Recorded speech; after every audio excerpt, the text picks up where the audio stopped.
always thought just days away from the Fine Art Print Fair, and we got our featured artist, Miss Beverly Smith, here for the official signing of this limited edition run, very scarce edition of 20. So I'm here to assist. Nina, who's that behind me? Ada and Suky. Suky. And these, of course, are actual names of my ancestors that worked on the BAIA plantation in the 1800s. Oh, very nice. This code right here, this is known as the drunkard's path. And again, I just cannot believe the detail in this print, knowing that I work with the original quilt and can see it, and all the folds that you can see. But the drunkard's path would let the runaway slaves know that the slave catchers were on their trail. So to meander and go a different direction, they would head back to the south plantation, and it would throw the catchers off. Because they think they'd be heading straight north. Yes, and they would never think that they would head back to the plantation. When I started this series, working in my studio, I was creating portraits, as I normally do with my quilting, but I started putting my relatives into the actual quilts. And from research, I discovered all these relatives on the BAIA plantation. So doing my research, I found that so many of my ancestors, the records I could collect going back to that area, Blacksburg, Kings Creek, and it's very unusual for people to have the names of their ancestors on the plantation, but also having talks with my ancestors, and now I'm doing 4. I would gather some of these names from them, but it was my actual research that I began to find all these names, and just working in my studio, minding my own business. One of my ancestors, Mariah, that was born in 1826 on the plantation, it's like she spoke to me and she wanted me to start using the names and calling out the names in my work. It brings back their energy, so they're never really gone. And that separation that I knew my ancestors went through based on the information wanted and how the slaves were putting out letters trying to find their relatives. I knew through history about the separation, but it wasn't until I started actually doing this work and calling out their names that I felt that separation personally. And it's just never been the same for me since I've had this experience, since I've been working on this series. But yes, it's a commonality for me to have the drunken paths. And this print is known as the monkey's wrench. And it would let the slaves know that a nearby blacksmith would help you also. If you were fortunate enough to escape by wagon, you would have someone that would be able to help you with the proper tools that you need. Now, I really prefer drawing from live models like my sisters, my nieces, my nephews. And if I can't find a relative that resonates with me, like it's representing one of those ancestors, then I go to my family photo album. And that photo album with all the black and white pictures, I get images from. And so what I found with this name thing that I was experiencing is that some of my sisters and nieces, they have names that go all the way back to the plantation in the 1800s. And so I noticed that with my family is that the names were just recycled, not changing very much. So when I have images of my sister like Elizabeth and Evangeline, Those names were on the Blaylock plantation as well. So when you're doing your research, it really does help to know names. My grandmother, my father's mother, she is Ada. Again, repeating those names from the plantation. I have not found a Beverly. That's more modern. Is that right? I do a lot of myself as well. So number 6. Wanted. Now, through my research, I have not found any letters personally from my ancestors looking for relatives, but I have been reading a lot of the letters gathered from the Villanova uh, experience with the grad students. And sometimes I think about these names and how, even being enslaved, my ancestors were very careful about how they selected names. And like Suky means like high honored, something from a higher level. I don't know if I've heard Suki, that name before. Mm-hmm.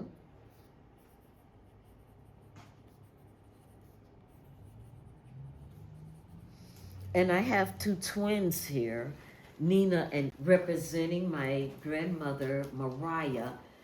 And also, not only did Mariah encourage me to use these names in my quilts and call them out, but she also mentioned find my twin, and that was amazing to me. I'm like, a twin? My parents never mentioned a twin. 7. And I never knew twins in my family. But I looked it up, talked to some other relatives, and my great great grandmother on the Blaylock plantation, born in 1826, did have a twin, Minerva. At the and I did my research, right? And I was able to find Minerva's gravesite. Talk about that experience. That was an unbelievable experience because I go to my family's grave sites all the time. That's another way I gather information. But Minerva was in a slave's grave site, an original slave grave site where you don't have headstones, you only have the little markers because slaves were not allowed to read or write, and so you couldn't show that you knew how to write your relative's name when they passed away or any of the dates, but they would use markers. But when I found Minerva's grave site, it was just covered with nothing but markers.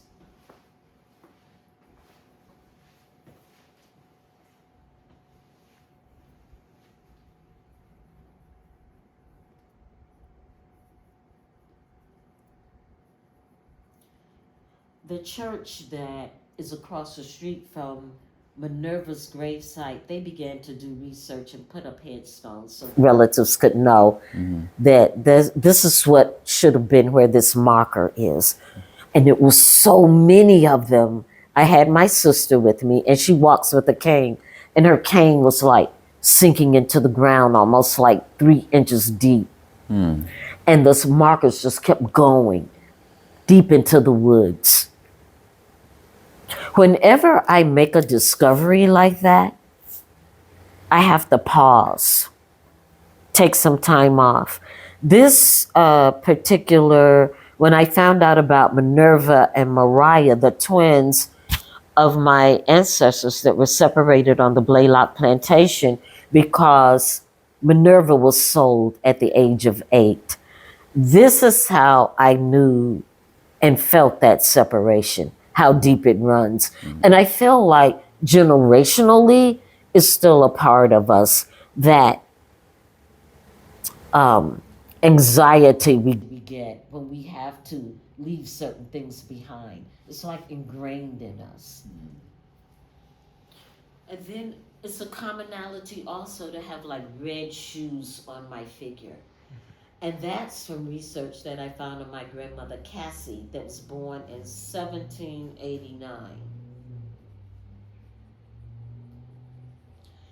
And if you think about it, during that time, most African Americans were enslaved. But my grandmother Cassie, in 1835, I found ledgers of her shopping at a store, the McGill store. And she was buying a red pair of shoes. And I'm like, I didn't even think red pairs of shoes existed in the 1800s, but little girls in England were wearing them. But my grandmother in Kings Creek purchasing red shoes, that blew my mind. And also I use a lot of vintage fabrics in my quilts. The skirts the young ladies are wearing is known as ticking fabric. And it reminds me of my childhood. Ticking fabric is a tightly woven fabric, but they usually use it for mattresses and pillowcases. And because of the tightly woven pattern, it would keep whatever stuffings you had in there. Like a lot of people would use branches, sticks, what they could find. It would keep that from coming up if you weren't wealthy enough to use feathers. And also their clothing, those are from vintage flour sacks. In the 1940s, during the Great Depression, it was really hard for people to purchase just about anything. Money was very rare. But my mother, that grew up in Barnesville, South Carolina, she would tell me stories of how her grandmother would turn the flour sacks into garments for them to wear. So that was very common during the Great Depression in America around the 1930s and the 1940s. And so I do a lot of thrift stores and flea markets to find those original flour sacks. Very nice. Now, this quilt is currently in Santa Fe, New Mexico at the National Folk Art Museum there. But my inspirations, they actually come from the research that I acquired about the names of my ancestors, actually discovering those names, and then having that experience with my grandmother wanting me to mention the names and call them out. And also you'll see a part of my quilting process is that I do a lot of dyes, like that really dark area that has the lettering on it, like searching for the individuals that are missing. I take ticking fabric and I do indigo dyeing. Now, before my family was in the business of picking cotton for their master, they were on indigo dye plantations in Charleston. That used to be a big profit, indigo dyeing with slaves. But it takes so long to cultivate that plant that cotton made a quicker turnover. I also do hand stitching as well as machine stitching. I love how the hand stitching slows you down and helps you to really focus on the subject and the material with that motion of going in and out. Because I work so large, I do machine sewing too, because it helps to move the quilt along quickly. But when you observe in the prints that are so clear here, you can also see the hand stitching, the running stitches that I use. One thing that's extremely unique about your quilt, your quilting and your style is the graphite drawing. How did that come about? Yeah, that is my signature, the graphite drawings. And I actually started that when I was in graduate school. I had to fulfill an advanced drawing class. And my university at the time, Winthrop University, they were not offering a class at that time, so they placed me in a MFA painting class. And so here I am, a quilter, working with students that are painting quietly. But a part of that class supply was to give us these large yards of canvas. And I knew I had to fulfill my drawing expectation, but I also wanted to continue with my quilting. And the canvas I discovered was perfect for drawing, getting rich graphite, as well as being able to sew through. And that's how that became my signature.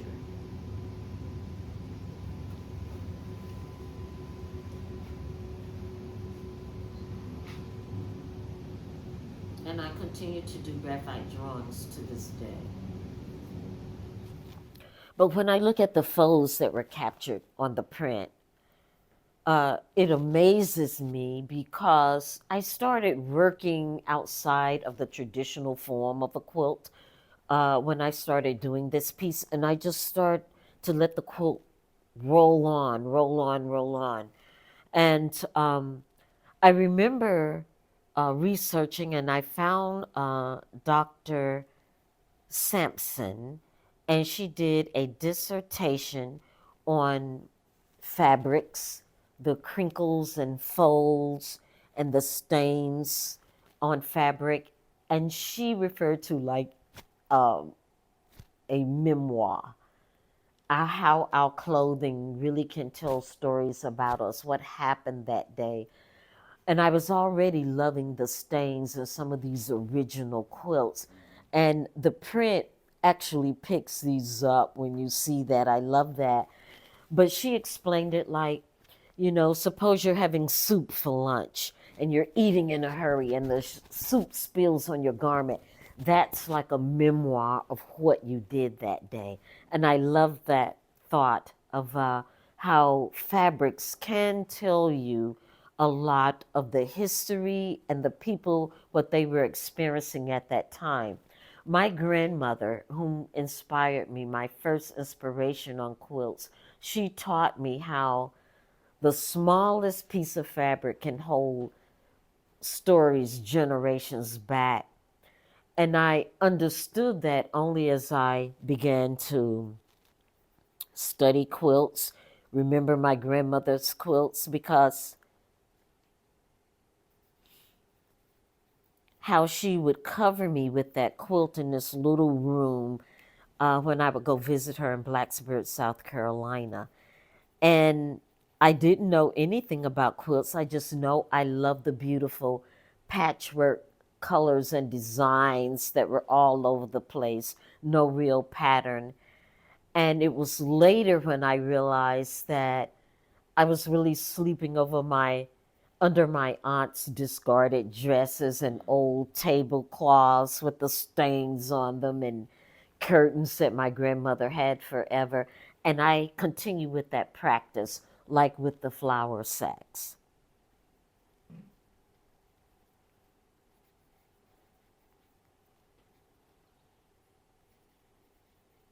Ada is that grandmother that would cover me with that multicolored quilt. But same names passed on. Same names. Now, I will tell you about the secret codes hidden in the quilts. A lot of quilt historians say, well, we don't have enough information to say that that is really accurate. But for history, throughout history, women have used fabric to hide secret codes, to help out in wars through quilting, crocheting, knitting. So this is really nothing new, but it had to remain very secretive because it was a dangerous endeavor for anybody, for the slaves, anybody helping the slaves, the families that were left behind, because not everybody could take that trip to run away. Some were too old, some were too young. And so some of the slaves, and preparing to run away could take years. It wasn't just a quick thought, because you had to be prepared physically, mentally, spiritually, and you had to really understand and read the codes. My mother, who was raised by her grandmother, would tell me about how they would take the flour sacks and change them into garments. And too much sugar for a dime was also from the Great Depression. And I would hear my mother say that expression, and I'm like, what does that mean when I was little? Too much sugar for a dime.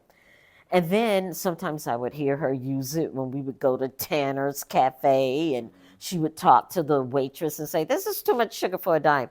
What I found out is that, sugar was very rare during the Great Depression. People would substitute it for molasses. And that's why cakes would be a very special occasion when you would actually be able to make a cake. But too much sugar for a dime stands for something that's too good to be true. And so that's the quilt that Smithsonian has. And they also have another quilt of mine that's getting ready to be part of a traveling show through the States coming next summer of 2027. And that quilt is Plant a Seed. And it has to do with my sisters and the importance of education my ancestors and my parents instilled in us. Even with them not having formal educations, not being able to go to college, and maybe stopping at high school or middle school, they were determined that their girls, 5 girls, would have a choice to go to college if they desired.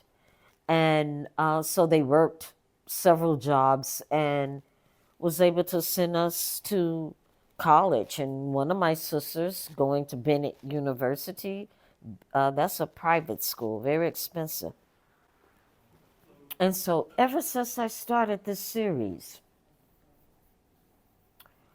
of calling out my ancestors' names, more names started to come to me. And I have been creating these various quilts that say the names of the ancestors that were on the plantation. I can go back as early as the early 1700s. Yes, I love that because my quilts are usually very large,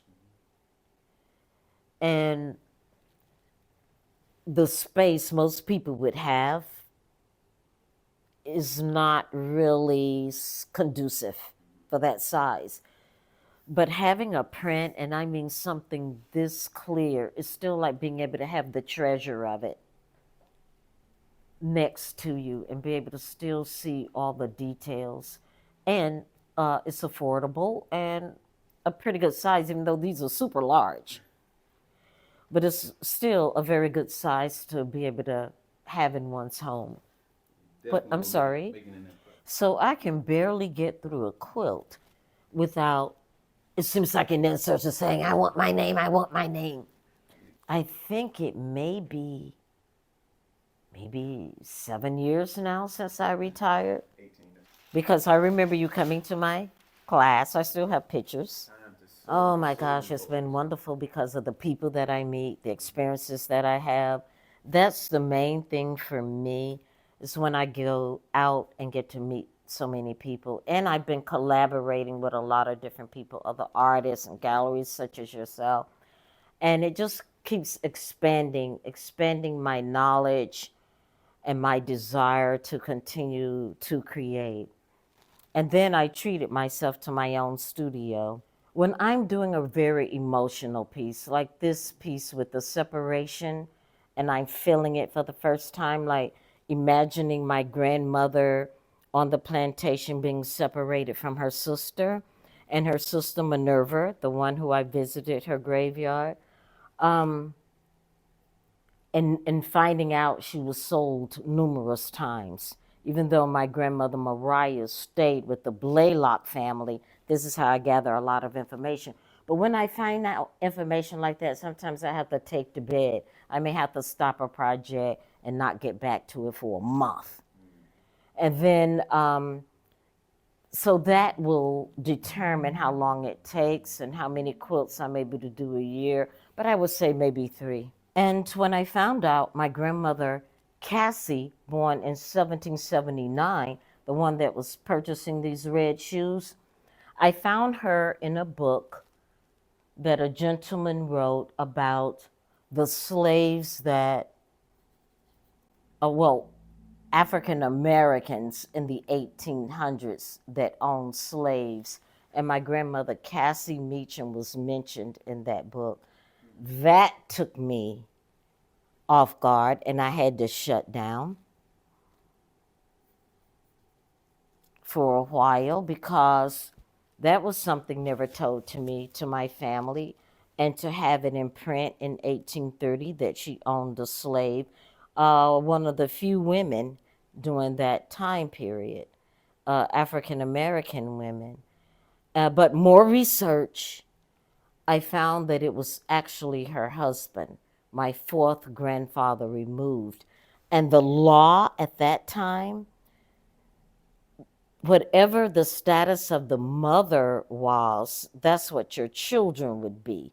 So my grandmother Cassie at that time was free in 1835. I don't know how she got her freedom. I'm still researching, but all of my uncles that she had, her children at that time, were free.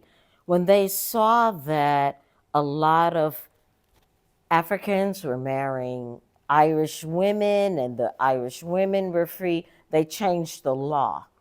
But my grandmother, who was listed as a mulatto, married my grandfather Dickey, my fourth grandfather removed Dickey, who was still enslaved, and enslaved people are not allowed to marry. But to keep the family together, that's why she had him listed as her slave. But that delayed me. I found family members that I got as far as Germany. Yeah, I have a family member that's a opera singer, and that was in the early 1900s that went to Germany. But I had a lot of ancestors during the Great Migration during the 40s and the 30s that I know of. That's why I have that saying there, headed north while they are looking for these individuals. So using a little bit of creativity, I'm using the names from the plantation, but I'm also incorporating how my ancestors would flee the South going to the North. And I stare in my head a lot, working in my studio and talking a lot, and I think that's how sometimes information comes to me. But also when I'm rendering, when I'm using my graphite and shading in my images, and I'm working like really fast sometimes, and the movement of the pencil, I find that another language comes through for me, and I'm able to communicate on various planes. It might sound a little strange. But I also do it a little bit when I'm machine sewing and threading. So when you see that area on top of the ticking fabric and the sewing is very erratic and free form, again, it's that same kind of movement I do when I'm using my graphite drawings. And it frees my mind. And so as I'm signing, I'm traveling back to a lot of the information and conversations I would have as if I'm in the studio to myself. And I'm looking at the texture of their hair and how the print captured all that texture, and even their braids and that hairstyle. That is from my Benin ancestors, and how they would always have that one braid coming out. So when my ancestors came to America from Africa, they continued to wear those styles, that braid. And this is the last one. It's just absolutely gorgeous. And the ties. This is a late 1800s quilt, very original. I love repurposing vintage quilts into my work. And the tie is an indicator sometimes of the year that the quilt was produced. But you can see every little strand of the tie happening here and how some of them are just floating. It's incredible. It's amazing. Thank you so much for these prints and allowing me to like revisit my quilt and the whole inspiration behind it.